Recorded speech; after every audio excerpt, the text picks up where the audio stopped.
Nagsalita na po ang dating senador, dating Justice Secretary, now Congresswoman-elect Laila De Lima sa galaw at ginagawa ng Office of the Ombudsman.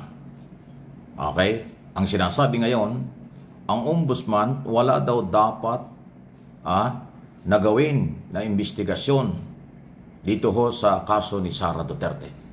Dahil ang isa raw pong impeachable official na under trial sa korte or sa impeachment court sa Senado ay dapat daw po ay hindi maapektuhan. Ito ay matapos nga po na nagmadali umano ang Office of the Ombudsman bigyan ng pagkakataon si Sara na sumagot doon sa naunang report at recommendation ng Blue Ribbon Committee ng Kongreso led by Congressman Joel Chua ng Maynila after ng mga investigasyon tungkol sa Office of the Vice President, Department of Education noong nakaraang taon na may kasong administratibo at mga criminal cases. May kaugnayan po sa plunder, bribery at iba pang mga di umano'y korupsyon. Ngayon, ikinagulat ng iba, lalo na ng mga kongresista, masyadong mabilis ang galaw ng ombudsman. Kahit na graduating na, matatapos na ang 7 years term ni Samuel Martires by July next month na ho, sa office ng ombudsman. Appointed yan. Ini-appoint niya ni Digong noong araw, 7 years ago. So yan ang sinasabi ngayon ni Laila De Lima. Ang Senado ang mayroong jurisdiksyon. Dahil itong mga kasong ito, kasama ito sa Article of Impeachment na nakasalang na sa Senate Impeachment Court. Ayun po yun. Okay? Anong inyong masasabi niya? Kakaiba talagang galaw, ha? Talagang paalis na lang ang ombudsman eh. Gusto yatang isalba ang Duterte, si Sara sa kanyang mga kaso. Hindi pala pwede yun. Okay? Speaking of ombudsman, ito nabalitaan ba ninyo? Yun daw po, yun daw mga kasong nakapile sa ombudsman laban kay Pulong Duterte, dinismiss na rin. Ba talagang gusto ng ombudsman na linisin ang pangalan ng mga Duterte bago umalis? Tama ba yun? Alam niyo kung bakit nakapagtataka? Sa ating mga opisina ng gobyerno, mga korte man o hindi, ang ombudsman po hindi korte. Prosecutor yan, taga-usig lang. Yan po ang napakarami ang kaso. Napakarami dyan ng mga hindi nasusolve. Napakarami na nakapending ng mga local, na kaso ng mga local official at iba pa, hindi gumagalaw ng ilang taon na. Marami dyan kaso, nakabinbin. Pero pag mga Duterte, binibigyan ng priority na aksyonan ng Office of the Ombudsman. Bakit kaya? Lalo na nga ngayong patapos na ang term ni Martires hanggang July 27 na lang eh. Di ba? 1 buwan na lang. Bakit ganon? Mabilis silang umaksyon pagkakakaso ng mga Duterte kay Pulong Duterte at saka kay Sara Duterte. Bakit kayo ganyan, Ombudsman? Di ba dapat independent kayo? Di ba dapat lahat ng kaso na kung sinong nauna, yun ang dapat yung inaasikaso? Abay pagkaganyan, baka mapagdudahan sa aking opinyon na palakasan, bata-bata, o meron kayong kinakampihan. Delikado yan. Okay? Magbago na kayo. Gising na ang mga Pilipino sa tamang hustisya, tamang pamamaraan, hindi ang palusutan o kampihan. Any comment, reaction, malaya po kayo. Sunod na pag-usapan natin ay talagang magkakasalimuot na isyong nangyayari sa ating bayan, impeachment, mataas na bilihin, epekto ng problema sa Middle East, although ngayon parang meron ng ceasefire, sana magtuloy-tuloy na. Pero ang problema biktima na tayo. Kasi sunod-sunod na po ang pagtaas ng fuel. At susunod yan, nagiging automatic, pagtaas ng mga basic commodities, biktima tayo. Ang hirap niyan.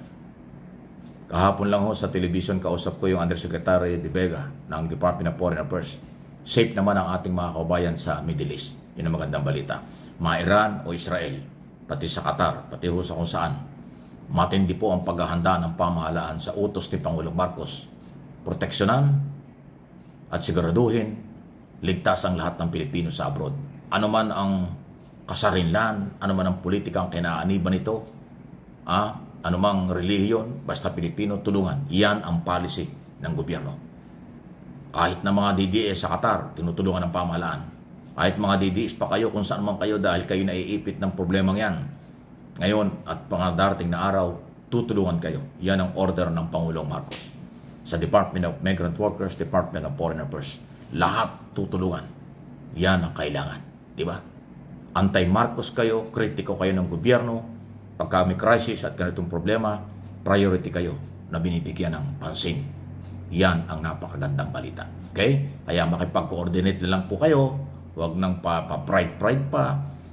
Yung sinasabi, hindi ako uuwi, safe naman kami rito. Pag umuwi ako, gutom ako, walang trabaho. Totoo yun. Pero, mahalaga ang buhay.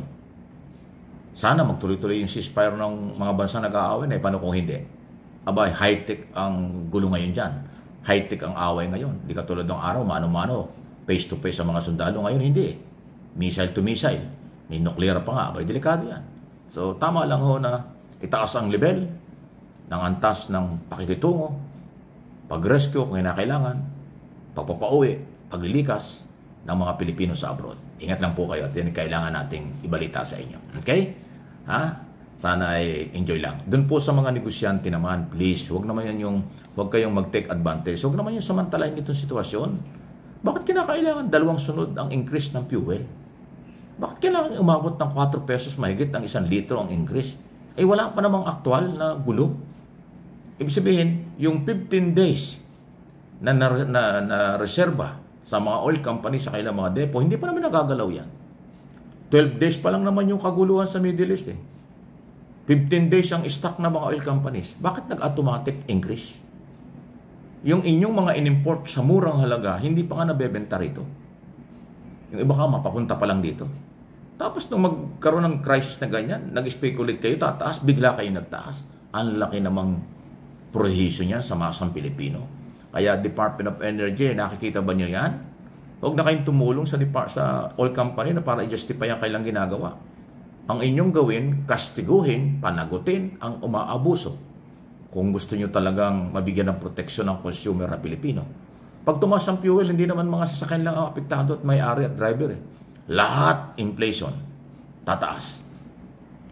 Hindi ko maintindihan kung bakit itong mga taga-Department of Energy ay sumasang-ayon sa kung anong gusto ng oil company. Na automatic increase pag mayroong problema. Kahit mayroong pang stock dito sa murang halaga, bigla nilang dinodoblika, papatungan. I-justify na may crisis kaya may increase. Ano yun? Para saan pa yung 15 days na reserba? Kung mag-automatic kayo na yung ini-import nyo, paparating pa lang may increase na ang inyong bebe. Ganon katindi. Yung naka-stock ng 2 weeks, papatunan, i-increase ang kaagad para sasabihin may problema kaya nag-increase. Tapos yung parating, another increase yun kasi mas mahal na yung parating kasi nga may problema. Yung stock na luma, na mura, ayaw ibenta. Yan Sana Department of Energy nakikita nyo ito. Huwag sana kayong para bang pabor pa sa oil companies kaysa sa consumer na Pilipino. Paalala lang po, opinion lang. Maging makatao naman kayo. Hindi para sa negosyo lang lagi.